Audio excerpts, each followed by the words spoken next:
Hello বন্ধুরা, তোমরা সবাই কেমন আছো? আশা করছি সবাই খুব খুব ভালো আছো। আমি ভ্রামরী, আমার আরেকটি ব্লগে তোমাদের সবাইকে অনেক অনেক স্বাগত জানাই। আজকে রবিবার আর এখন বাজে দুপুর 2:30টা মতো। আমি যেহেতু কালকে রাত্রে মানে শনিবার রাত্রে বাপের বাড়িতে এসেছি একটা কাজের জন্য, তো যাই হোক আমার মেয়েকে এখন আন্টি খাইয়ে দিচ্ছে। আর এখানে এলে আমার মেয়ে আন্টির হাতে খেতে চায়, বলে আমি বাবুর কাছে খাবো। তো ভালোই হয়, আমাকে খাইয়ে দিতে হয় না, আন্টি খাইয়ে দেয়। আর খেয়ে দিয়ে একটু রেস্ট নিয়ে বিকেলবেলা বেরাবো জগন্নাথ মন্দিরে রথের মেলা দেখতে। এই যে মামা ঘুমিয়ে পড়েছিল, ওর জন্য উঠে রেডি করে দিয়েছি বলে ঘুম থেকে উঠিয়ে দুপুরবেলা সারা দুপুর দুষ্টুমি করলো, দুষ্টুমি করে 5টার সময় ঘুমালো ওর পাপার পাশে এসে। তো উঠে রেডি করে দিয়েছে। আমি বলি চল মাম্মা, একটু মন্দিরে ঠাকুরটাও দেখে আসবো, মেলাটাও দেখে আসবো, চল। তো জোর জবরদস্তি রেডি করিয়েছি বলে মুখটা এরকম ভার হয়ে আছে, বলে আমি দাঁড়াবো না, ফটো তুলবো না, রেগে আছে আমার ওপর। তো যাই হোক চলো গিয়ে আবার দেখাচ্ছি। এখন সত্যি বলতে অনেকটাই ব্যস্ত শিডিউল হয়ে গেছে, যেহেতু আমার মেয়ে কলকাতায় গানের ক্লাসে যায় ওখান থেকে। আর এখন আমার বাপের বাড়িতে আসা সম্ভব হয় না, প্রত্যেক সপ্তাহে আগে আসতাম, রবিবার করে গানের ক্লাস থাকতো খড়গপুরে। তো এখন যেহেতু কলকাতায় হয়ে গেছে, ওই জন্য মাঝখানে একটা সপ্তাহ পেয়েছি বলে এলাম। আমার একটু কাজও আছে, কাজ নিয়ে এসেছিলাম। আর কালকের থেকে সোমবার থেকে ওর বাবা বেরিয়ে যাবে বাঁকুড়া কাজে। এবার ওই জন্য বিকেলবেলা একটু ওকে মেয়েটার মুডটা ফ্রেশ করার জন্য নিয়ে এলাম ওকে পুজো দেখাতে, মেলা দেখাতে। তো চলো মন্দিরে আগে ঢুকি, মন্দিরে ঢুকে আগে পুজো দিই জগন্নাথ দেবের কাছে। বিয়ের আগে এখানে প্রচুর আসতাম জগন্নাথ মন্দিরের মেলায়। তো এখন যেহেতু বিয়ে হয়ে গেছে, মেয়েও হয়ে গেছে, সবসময় আসা সম্ভব হয় না। মেয়ে বড় হয়ে গেছে, মেয়ের পড়াশোনা, গানের চাপ সব কিছু আস্তে আস্তে বাড়ছে। তো অনেক কিছু জিনিসই মানে আমাদের চাহিদাগুলো আস্তে আস্তে কমাতে হচ্ছে। আর এই দেখো জিন্স পরেছি, অনেক দিন পর আবার জিন্স পরলাম। যেহেতু শ্বশুরবাড়িতে এগুলো অ্যালাউ নেই, শ্বশুরবাড়িতে আমি পরিও না, যেখানে অ্যালাউ নেই সেখানে পরে আমি অশান্তি বাঁধাতে চাই না। ওই জন্য এখানে এসে পরলাম অনেক দিন পর। আর আমার মেয়ে বলছে যে মা তোমাকে জিন্সটা পরে খুব ভালো লাগছে দেখতে। যাই হোক এটা শুনে মনটাও ভালো লাগলো, মেয়ে যখন কোনো কিছু ভালো বলে মনে হয় সব থেকে শান্তি আমি পেলাম। এবার মন্দিরের ভেতরে ঢুকি, মন্দিরের ভেতরে ঢুকি পুজো দিই, তারপর আবার ব্লগটা দেখাচ্ছি। এই যে ওর পাপা মন্দিরের উপরে উঠছে প্রণাম করে। এখানটায় না জগন্নাথ দেব আছে, এখানটার সামনে দাঁড়িয়ে ফটো তুলতে ভালো লাগে। আর এই যে অনন্যার সাথেও দেখা হয়ে গেল, অনন্যার সাথে প্রায় মেলায় অনেকেরই দেখা হচ্ছে, আমারও দেখা হয়ে গেল। আর ও আমাদের ক্যামেরায় বন্দি হয়ে রইল। তো চলো ভেতর দিকে যাওয়া যাক, পুরো ভিডিওটা স্কিপ না করে সাথে থেকো, দেখতে থেকো, পুরো মেলাটাও দেখাবো, শেয়ার করবো সব কিছু তোমাদের সাথে, কী করলাম, কোথায় ঘুরলাম।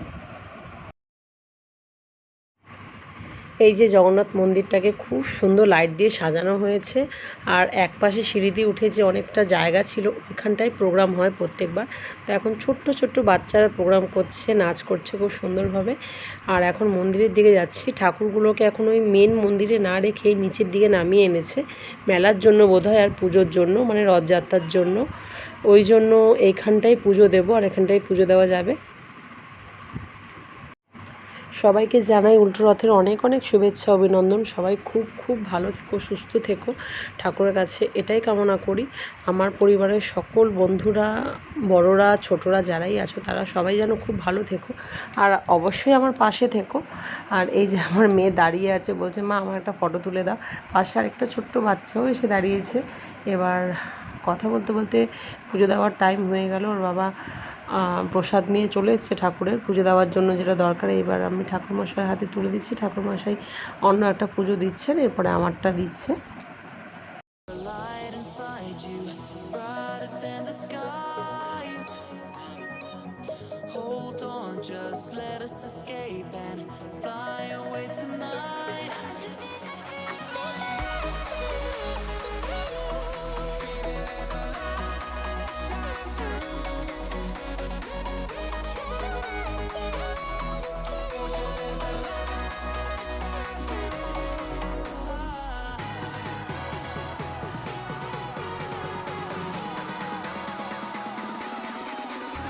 There's so many things that are keeping my mind like a place. There's a reason why all the emotions I built up inside you.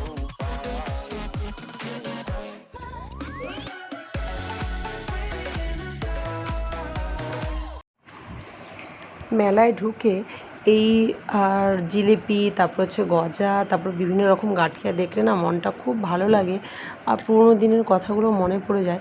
আগে খুব ছোটোবেলায় তো বাবাকে হারিয়েছি, বাবার হাত ধরে মেলায় যাওয়া কিংবা কোনো জায়গায় ঘুরতে যাওয়া সেই সুযোগ আমাদের হয়নি।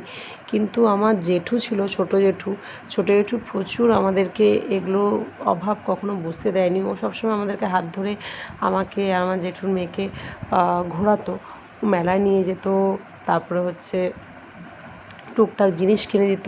তো ওই কথাগুলো তখন খুব মনে পড়ে, যখন পাঁপড় ভাজা খেতাম মেলার থেকে কিনে, কিংবা জিলিপি খেতাম, কিংবা টুকটাক জিনিস কিনতাম, ওগুলো খুব মনে পড়ে যায়। এখন বড় হয়ে গেছি, পুরোনো দিনের কথা, পুরোনো দিনের স্মৃতিগুলো খুব মনে পড়ে আর মনটা তখন সত্যিই ভারাক্রান্ত হয়ে ওঠে। তো যাই হোক, এবার চলে এলাম হচ্ছে কুলফির দিকে। আমার মেয়ের একটু ঠান্ডা ঠান্ডা লেগেছে, গলাটা বসেছে, তো ও খাবে না। আমি কোনোদিন খাইনি এটা, প্রায় দেখি মেলায় এগুলো বিক্রি হয় কুলফির মতো। তো দেখি একটা খেয়ে কেমন হয় খেতে, তো ওই জন্যই দাঁড়িয়ে পড়েছি।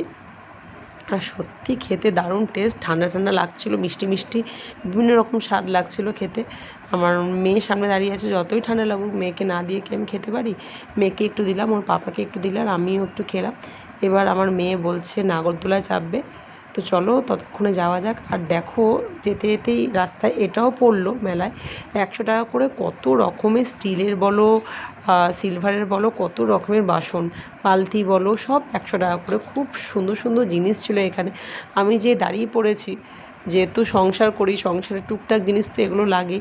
আর সত্যি এগুলোর কী বলে, বাধায় পড়ে যাই, এগুলো দেখলে নিতে ইচ্ছে করে প্রচুর। ওর বাবা বলছে না, এখন এগুলো এখন নিতে হবে না, তুমি চলো তাড়াতাড়ি। তো তাও আমি দাঁড়িয়ে দাঁড়িয়ে ভিডিও করছি, দেখছি এত ভালো লাগছে সবাই নিচ্ছে। তো কথা বলতে বলতে চলে এলাম এই নাগরদোলায়। বড় নাগরদোলাটায় আমার মাম্মা চড়বে না, ওটাতে প্রচুর ভয় পায়। আর আমি তো ছোটো থেকে কোনো নাগরদোলায় চড়ি না, আমার মাথা প্রচণ্ড ঘোরায়। এই যে ছোটো নাগরদোলাটা, এটাতেই আমার মাম্মা উঠে বসে পড়েছে, ওই দেখো মাম্মা চড়ছে আর প্রচুর আনন্দও করছে। তো চলুক, আনন্দ করুক, আনন্দ করারই ওর টাইম। আমি দাঁড়িয়ে দাঁড়িয়ে ওর ভিডিও করছি।